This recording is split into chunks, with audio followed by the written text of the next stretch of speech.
আধ্যাত্মিক শক্তির অনুভব যখন তোমার হবে তখন তুমি তোমার কন্ট্রোলে থাকবে না।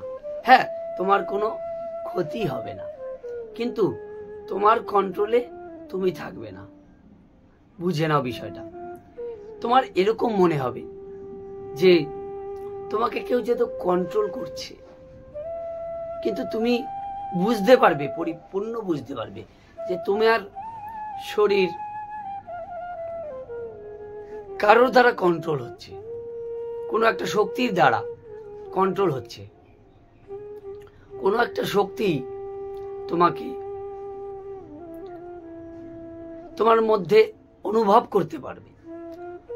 কিছু শক্তি অনুভব, এই অনুভব শক্তিটাই তোমার কাছে অনেক আনন্দের এবং চরম সুখের কারণ হবে। তোমার যদি শরীরের মধ্যে অনেক পাওয়ার চলে আসে, যেটা আধ্যাত্মিক পাওয়ার বলে। দেখো, আধ্যাত্মিক পাওয়ার মানে এটা ভেবো না তুমি আকাশে উড়ে যাবে, অলিক কল্পনা করো না। হ্যাঁ, এটা মনে হতে পারে যে তুমি ভাসছো, এরকম অনুভূতি তোমার আসতে পারে, কিন্তু তার মানে এই না তুমি সশরীরে তুমি উড়ে যাচ্ছ। এইসব সশরীরে উড়ে যাওয়া এটা আকস্মিক কল্পনা হতে পারে, সেটা আধ্যাত্মিকতার চরম লেভেলে গিয়ে হতে পারে, কিন্তু তুমি সেই অলিক কল্পনাটা করে কখনো বসে থেকো না। হ্যাঁ, তুমি এটুকুনি তোমার অনুভব হতে পারে তুমি ভাসছ। এই অনুভবগুলো তোমাকে এক চরম সুখ দেবে, আনন্দ দেবে। সেই মহানন্দে তুমি ভেসে বেড়াবা। তোমার শরীরের সঙ্গে তখন কি হচ্ছে তোমার কোনো জ্ঞান থাকবে না। এক দিব্য আনন্দ, দিব্য অনুভব। যে এই অনুভব করেছে সেই একমাত্র বলতে পারবে যে আধ্যাত্মিক অনুভবটা কি জিনিস। তখন তুমি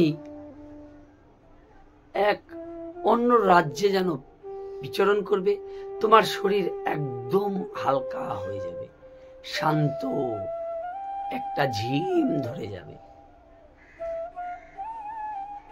এক একজন সাধকের এক এক রকম অনুভব হতে পারে, তবে অনুভব কখন হয়? যখন একজন সাধক পরিপূর্ণ সমর্পণ করে।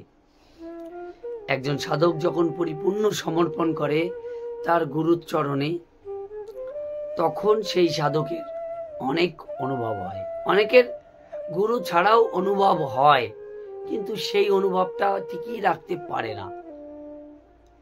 কিন্তু আধ্যাত্মিক অনুভব যা কিনা একমাত্র গুরুর শরণাপন্ন থেকেই লাভ করা একমাত্র সেফ, কারণ গুরু সেই আধ্যাত্মিক অনুভবের মধ্যে দিয়ে গেছে বলেই তোমাকে কিন্তু সেই আধ্যাত্মিক অনুভবে তুমি যখন অনুভব করবা, তোমার যাতে কোনো সমস্যা না হয় সেটা গুরু দেখবে। আধ্যাত্মিক অনুভব করতে গিয়ে অনেক সাধকের অনেক রকম সমস্যার সম্মুখীন হতে হয়। তখন যদি তুমি একা একা করো, সেক্ষেত্রে তোমার অনেক দেখার কেউ থাকবে না, কিন্তু একজন গুরু থাকলে তোমার সেই আধ্যাত্মিক অনুভবগুলো যাতে সঠিক দিশায় যায় সে সেই দিকটা দেখতে পারবে। এখন গুরুকেও কিন্তু সেই আধ্যাত্মিক অনুভবগুলো করতে হবে, না হলে এমন অনেক সময় দেখা গেছে আধ্যাত্মিক অনুভব গুরু কিছুই করেনি, অথচ শিষ্য আধ্যাত্মিক অনুভব করছে।